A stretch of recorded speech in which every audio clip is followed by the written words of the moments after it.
Okay, welcome. Thank you all for joining me today for tips and tricks, shortcuts you didn't know existed in MineScape. Yeah, I'm Jamie Walters, Principal Consultant of Geology for Datamine Australia, working in the Brisbane office. I've been with Datamine now for 8 months, after almost 20 years in the mining industry, working exclusively in coal.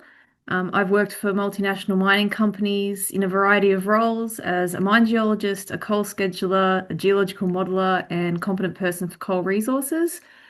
And I've been using MineScape for over 6 years. In that time, I have picked up a few tips and tricks that will assist hopefully in your workflow. MineScape 2026 itself also contains some new features that you might not be aware of. So I thought it was worth bringing those to your attention in hopes they will be of benefit to you as well. Just a small snapshot of what we'll cover.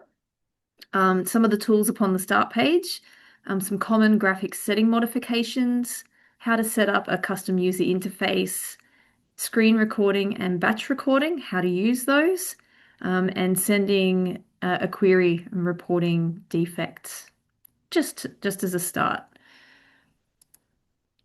Okay, I'm going to switch over to our live demonstration. All right. I'm going to attempt to fit in as many helpful items as possible today. So if you don't catch them all, that's okay. The recording will be available to you later to reference if you need. But welcome to MineScape 2026. This is the start page, where you'll find many tools before even opening a project. Most of us jump straight in into working on our models, but there are some useful functions here I'd like to go through. All the product icons here, when you first start MineScape 2026, very first time, they have a scrolling animation, much like as I hover my mouse over, that runs backwards and forwards. This can sometimes annoy people. It did annoy me as well. But to turn that off, there is a function to do that.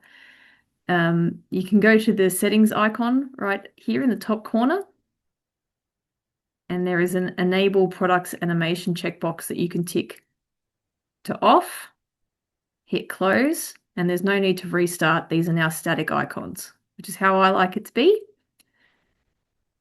Okay. There's a few tabs at the top that might be of interest as well.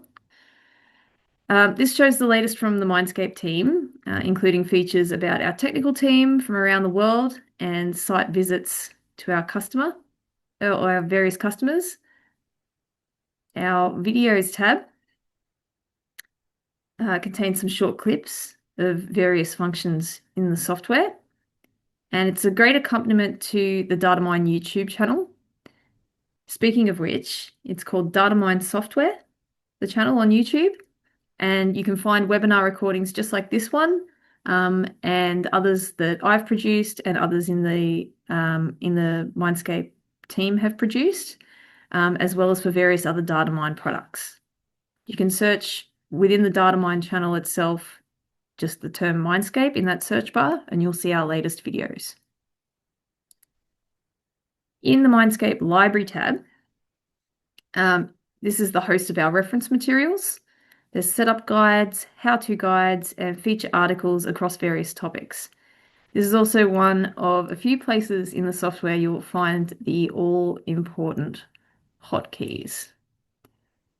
I like referencing the hotkeys from this location, as clicking on this opens up a PDF that you can save on your own drive, or be like me and print it out as a hard copy for later reference.